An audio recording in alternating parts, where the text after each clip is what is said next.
Narito na ang mga pinakamalalaking balita sa One North Central Luzon ngayong Martes. Construction worker natagpo ang patay sa loob ng kanyang bahay. Ang latest sa lagay ng panahon, alamin. COMELEC nagbigay ng palugit sa mga kumandidato upang tanggalin ang kanilang mga campaign posters. At ating lantakan ang mga kakaibang cake tulad ng sayote cake, lychee cake at kiwi muffin.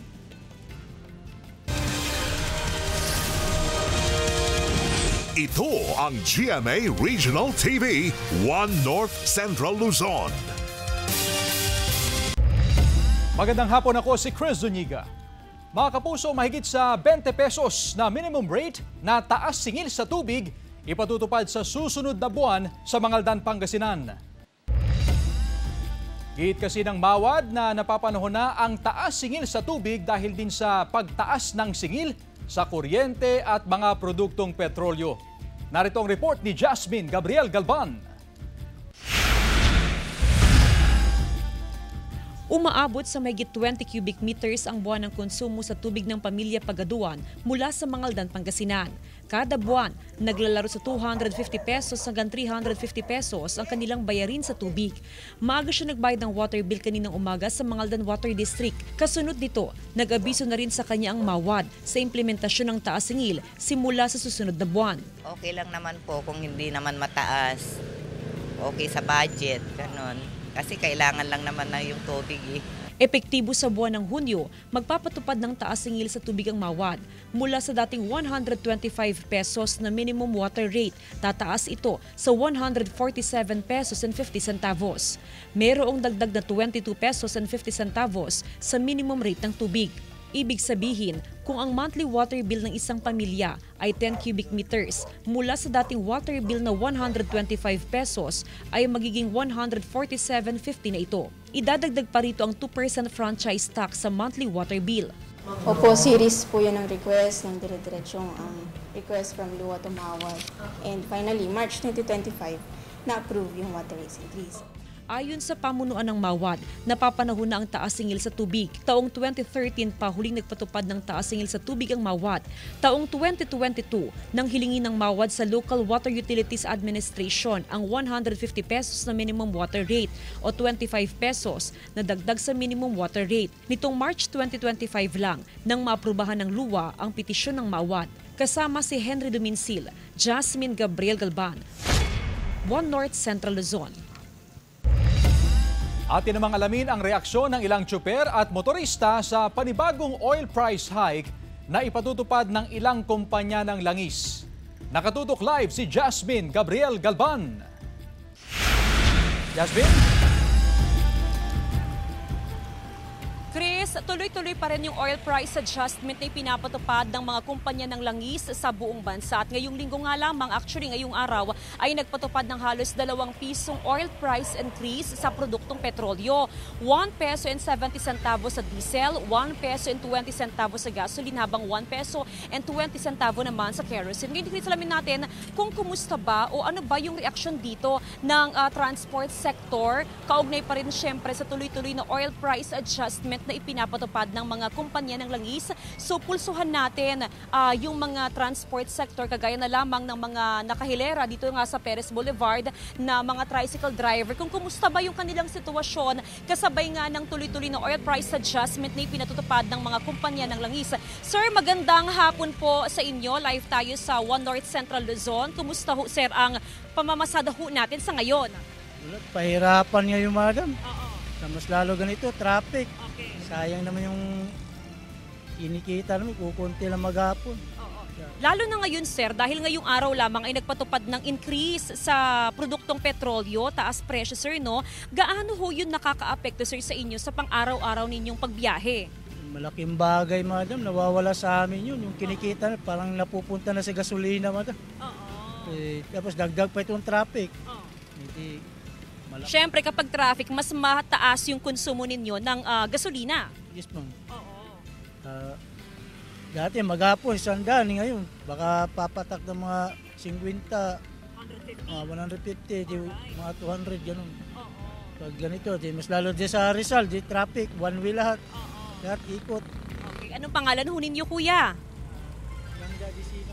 Alright, maraming salamat kuya. So yun yung sinasabi, Chris, ng ilan sa mga driver ng tricycle dito na kung saan medyo apektado nga yung kanilang kita dahil doon sa oil price adjustment. Idagdag pa yung kanilang araw-araw na pagbiyahe, yung traffic na kabilang doon sa mga factor kung bakit nga naapektuhan yung kanilang arawang kita. At sa ngayon nga, Chris, ay sinasabi nga ng One Pangasinan Transport Federation na possible na this month ay matanggap na din ng mga jeepney driver, yung mga traditional jeepney driver, yung fuel subsidy card, nasa 700 yan na bagong fuel subsidy card na maibigay sa kanila within the month at malaking tulong din yan nang sa ganoon ay mabawasan din yung kanilang expenses pagdating nga doon sa pagbili ng gasolina o ng produktong petrolyo na kinakailangan syempre ng kanilang mga sasakyan, Chris. Maraming salamat, Jasmine Gabriel Galban. Samantala, ilang campaign paraphernalia sa nagdaang eleksyon naglipa na pa rin sa ilang pampublikong lugar sa Dagupan City. Sundan sa report ni CJ Turida. Isang linggo matapos ang eleksyon, naglipa na pa rin ang ilang campaign posters ng mga kumandidato. Meron pa rin mga nakakabit sa punong kahoy. Hindi pa rin tinatanggal ang mga campaign poster na nakasabit sa posta ng kuryente. Nauna nang naglabas ng memorandum ang Environment Management Bureau kung saan inatasan ng iba't ibang field offices ng DENR na magipag-ugnayan sa mga lokal na pamahalaan para sa pag-repurpose, reuse at recycle ng mga campaign material. Pag naging basura po yan, di sisirain din niya yung yung soil, sisirain din niya yung dagat. Panawagan ng Senro, kailangan matanggal na ang mga natitira pang campaign paraphernalia upang maibalik ang sigla ng mga pampublikong lugar at ng kalikasan. Tapos na po yung eleksyon, wala na dapat po nakalagay ng mga election paraphernalias dyan sa mga public places, especially sa mga puno. Ayon sa COMELEC, natanggal na dapat ang lahat ng campaign posters 5 araw matapos ang eleksyon. Muling ipinaalala ng COMELEC sa mga kumandidato ang kanilang responsibilidad. Bigyan pa ho namin kayo hanggang ngayong araw. Kung hindi ho natin natanggal yan, papadala ho namin kayo ng notice at pwede hong gamitin yan for possible prosecution for election offense. Kasama si Jing Dakanay, CJ Turida, One North, Central Luzon. Traffic light sa Calasiao Junction inaasahang fully operational na sa susunod na linggo. Nagbabalik sa report si CJ Turida. Inaabot hanggang gabi ang pagkakabit ng traffic lights sa Santa Barbara, Calasiao Junction noong nakaraang linggo.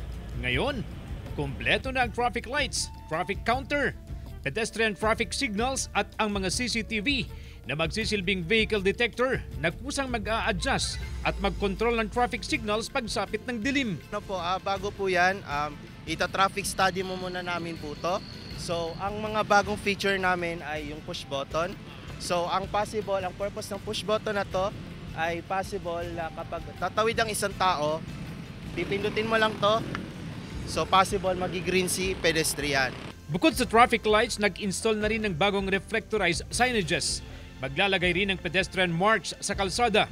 Nilalatag na ang mga kable para sa CCTV at posible umanong maging operational na sa susunod na linggo.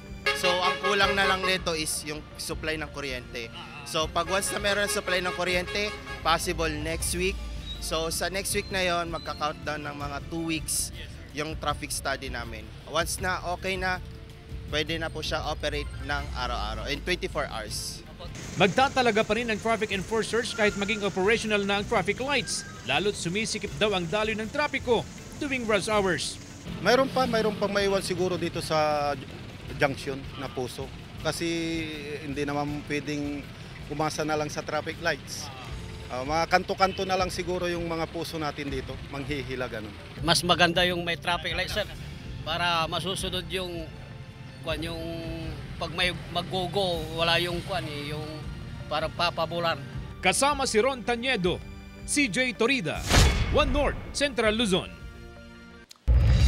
12 dating kasapi ng Communist Terrorist Group at Underground Mass Organization ang sumuko sa mga otoridad sa Tarlac, Nueva Ecija at Bulacan mula May 13 hanggang May 16, 2025. Noong May 13, sumuko si alias Camilla, isang magsasaka mula Kamiling, Tarlac. Dati siyang miyembro ng KLG Tarzam. Isinuko niya ang isang kalibre 38 na revolver sa mga intel operatives ng Kamiling Municipal Police Station. Samantala noong May 16, siyam nakasapi ng Liga ng mga Manggagawang Bukid ang sabay-sabay na tumalikod sa alyansang magbubukid sa gitnang Luzon sa Barangay Faigal, Gimba, Nueva Ecija. Kabilang sa kanila si alias Gloria, Felisa, Irene at iba pa. Sa kaparehong araw, sumuko rin si Karubi, 42 anyos, mula naman sa Malolos, Bulacan. Isinuko niya ang isang snub-nose na kalibre 38 na revolver at dati siyang miyembro ng Revolusyonaryong Hukbong Bayan o RHB. Isinuko rin ni alias Nonoy, 32 anyos, mula Aliaga, Nueva Ecija, ang kanyang armas. Siya ay dating kasapi ng Pambansang Katipunan ng Magsasaka. Ayon sa Pro3, ang mga sunod-sunod na pagsuko ay tagumpay ng Oplan Balikloob at mga hakbang ng Task Force LCAC sa rehiyon. Nabigyan ng paunang tulong ang ilang sumuko habang patuloy ang dokumentasyon at reintegration process.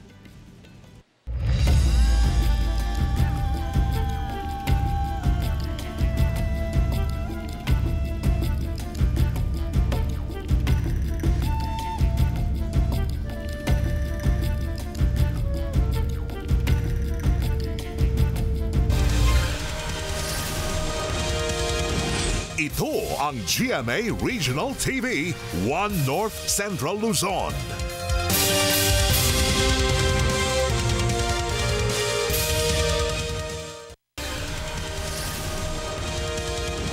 Ito ang GMA Regional TV, 1 North Central Luzon.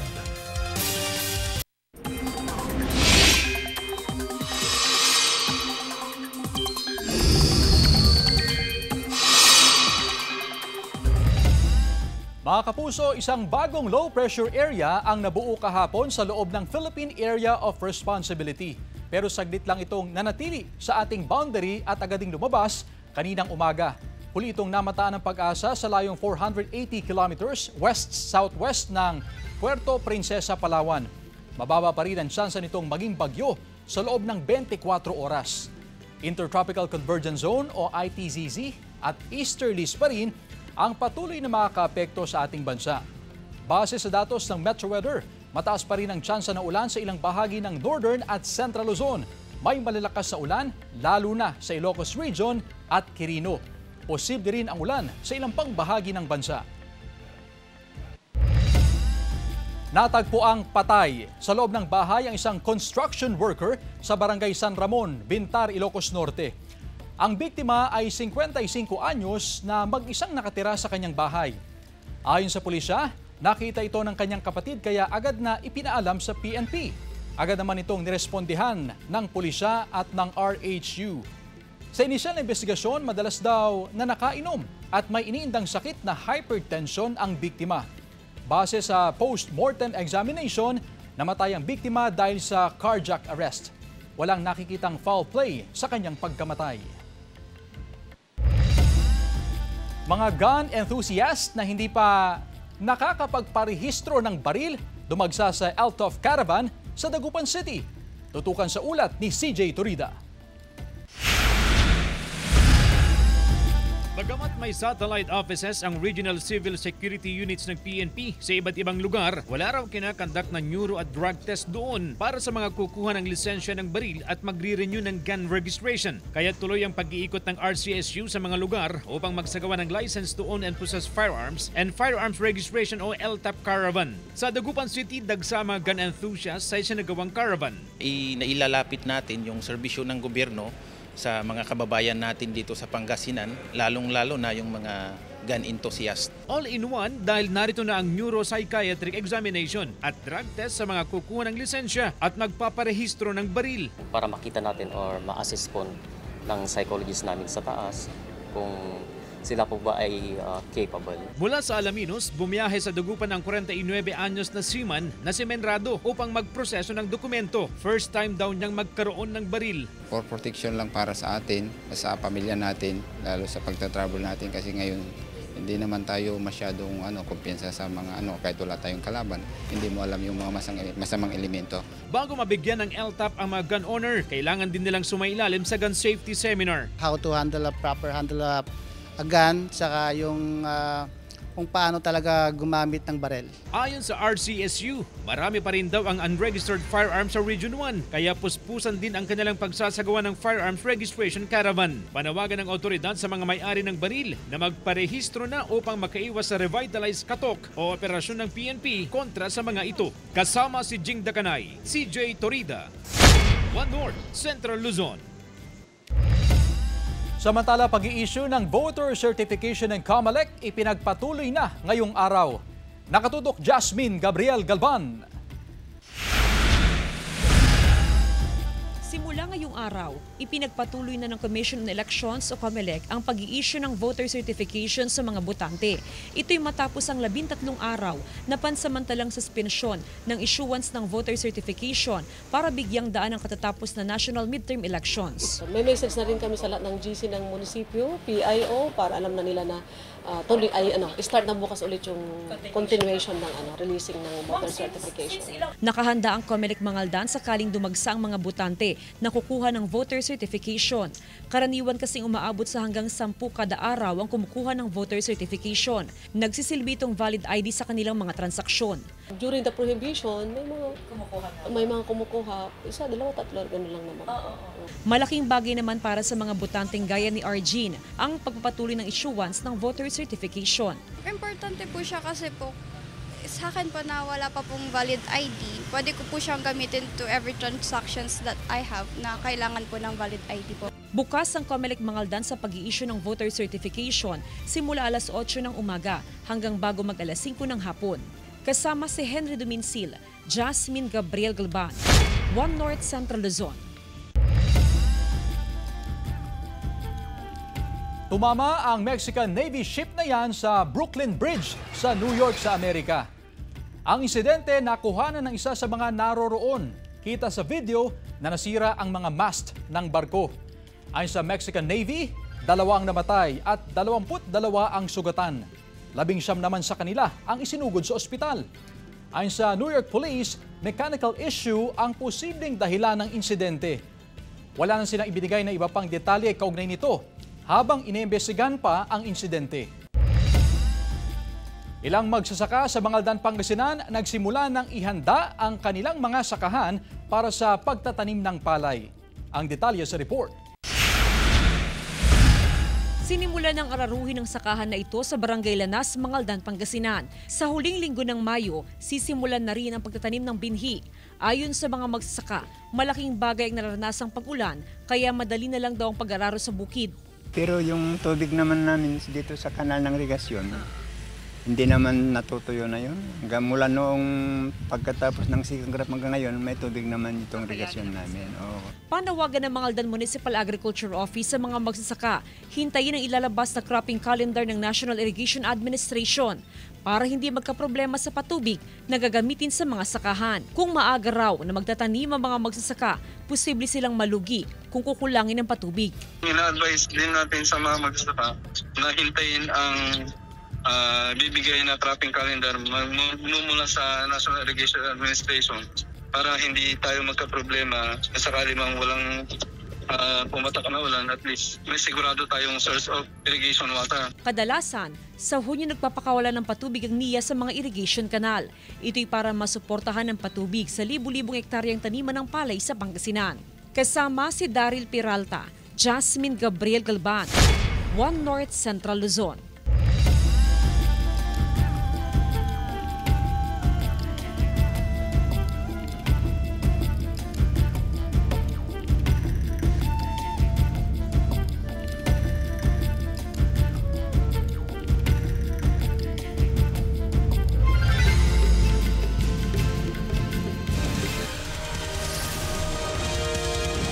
Ito ang GMA Regional TV, 1 North Central Luzon.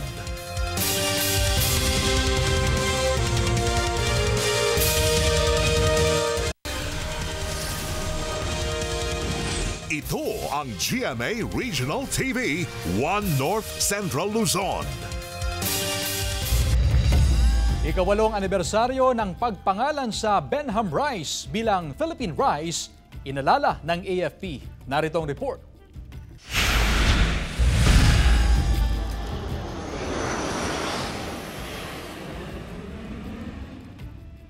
Itinaas ang watawat ng Pilipinas sa ibabaw ng talampas ng Pilipinas of Philippine Rice na isang 13 million hectares na talampas sa ilalim ng dagat sa silangang bahagi ng Luzon. At kasabay ng pagdagundong ng dalawang F-50 fighter jets, umalingaw-ngaw ang pambansang awit ng Pilipinas. Bahagi ito ng ikawalong anibersaryo ng pagpangalan sa Benham Rice bilang Philippine Rice na pinangunahan ng Northern Luzon Command ng Armed Forces of the Philippines Kamakalawa. Namamataan din dito ang mga research vessel ng China tulad noong isang taon. Ayon sa pamahalaan, ang aktibidad na ito paraan daw para ipakita sa mundo kung anong teritoryo ang sakop ng Pilipinas. To elevate how we assert our rights and recognize what is ours that we need to protect, to fly the flag and send a signal to other nations that we are there to defend and protect what is ours. Ayon pa sa National Security Council, nadalasan ng pamahalaan ng pagpapatrolya sa Philippine Rice tulad ng ginagawa nito sa West Philippine Sea. Ang pinaigting na pagmomonitor sa mga karagatan ng Pilipinas nangyayari sa harap ng pagkakadiskubre at pagkukumpiska ng mga underwater drone ng China na ginagamit nito para malaman ang lalim at itsura ng ilalim ng dagat para sa mga submarine nito. Nakakalarmang araw ang mga underwater drone ng China ayon sa isang security analyst. Sa pag-aaral, lumalabas na yung submersible drones nila nasa Luzon, Visayas, Mindanao. Alarming talaga yung submersible drones nila. I think very advanced yung kanilang technology pagdating dyan. Nitong mga nakaraang linggo, aabot sa 6 o 7 mga underwater drone na ang nakukumpiska ng Pilipinas. At noong isang araw, may namataang 2 Chinese research vessel ang Philippine Coast Guard sa may Itbayat, Batanes at Burgos, Ilocos Norte. CJ Torida, 1 North Central Luzon. May 2 bagong commission ship ang Philippine Navy kasabay ng ika-127 anibersaryo nito. Yan ang BRP Miguel Malvar na gawa sa South Korea at ang BRP Albert Magini na ginawa naman sa isang naval shipyard sa Cavite. Panauhing pandangal sa commissioning ceremony si Pangulong Bongbong Marcos na sumama rin sa pag-iinspeksyon sa 2 barko. Bahagi ang pagkomisyon sa mga barko ng AFP Modernization Program para sa pagbabantay ng mga teritoryo ng bansa at sa civil military operations.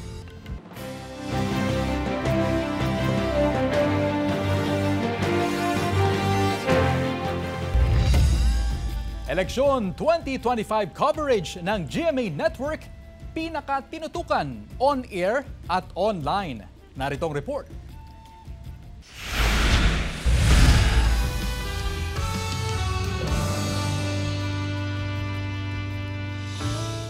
Mula sa botohan, ito po ang Eleksyon 2025.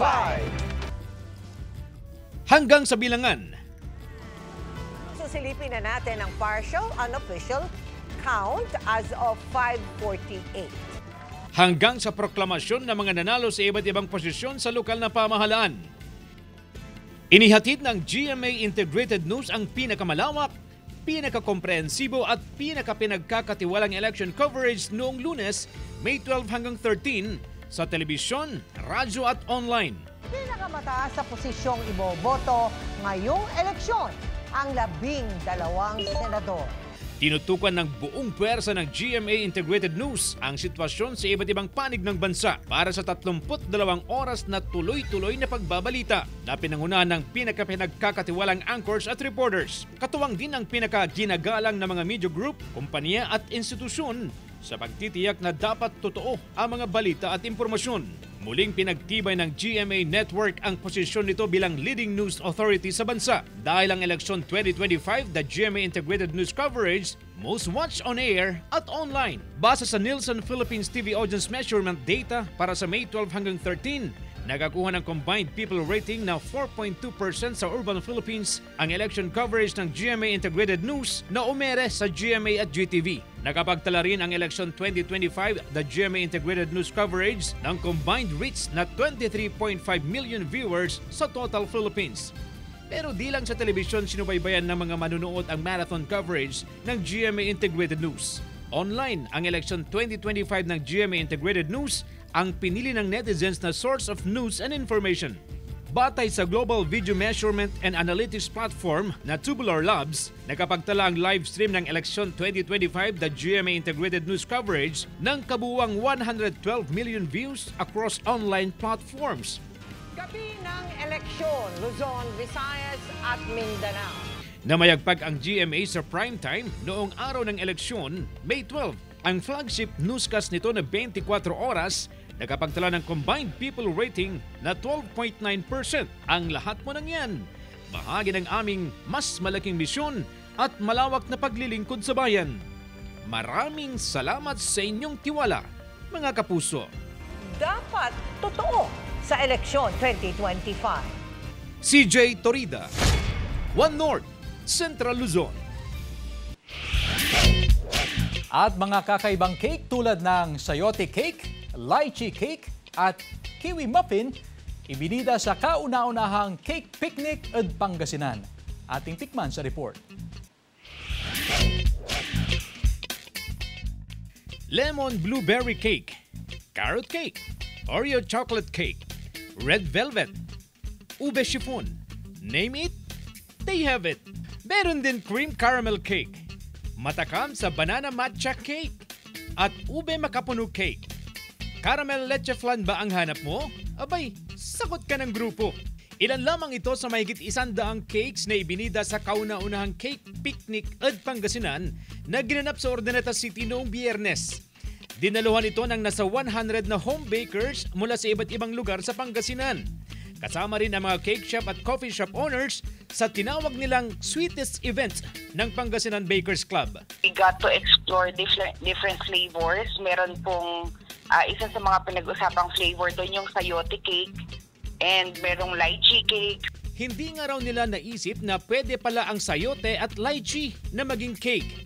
At isama pa riyan ang kiwi muffins. We were able to build a community po during that time na at least alam mo na kanino ka tatakbo, sinong pwede mong i-message if in case. Binubuo ng humigit kumulang 1,400 na miyembro ang Pangasinan Bakers Club. Ibinahagi rin sa bawat isa ang iba't ibang cake design inspiration. Asahan daw na hindi ito ang una at huling cake picnic sa probinsya. At that time, meron kaming time na inilaan para i-slice ng lahat yung mga cakes nila and then pansamantalang pinalayo sila. Tapos nung nagbigay na ng signal na cake attack. Bukod sa nabusog sa pinagsaluhang cake, sabay-sabay ring umuwi ang mga baker na puno ng cakes ang kanilang boxes. Kasama si Jing Dakanay, CJ Torida, One North, Central Luzon. Samantala, mapapanood niyo po ang episode na ito at iba pang pinakahuling lokal na balita sa official website ng GMA Regional TV, www.gmaregionaltv.com. Pwede rin kayo bumisita sa aming official YouTube channel, GMA Regional TV, at i-click ang subscribe button para sa pinakamainit na balita mula sa mga rehiyon. Nais din naming pasalamatan ng mga kapuso sa Hilaga at Gitnang Luzon, maging ang mga kapuso natin abroad. Dahil sa GMA Regional TV, local news matters. At yan ang mga pinakamalaki at pinakahuling balita sa Hilaga at Gitnang Luzon. Maraming salamat sa pagsama sa amin pati na ang mga kapuso sa ibang bansa na tumutok sa mga balita sa rehiyon. Ako po si Chris Zuniga. Kami, ang GMA Regional TV, One North Central Luzon. Buong pwersa para sa mas malaking misyon at mas malawak na pagdilingkod sa bayan.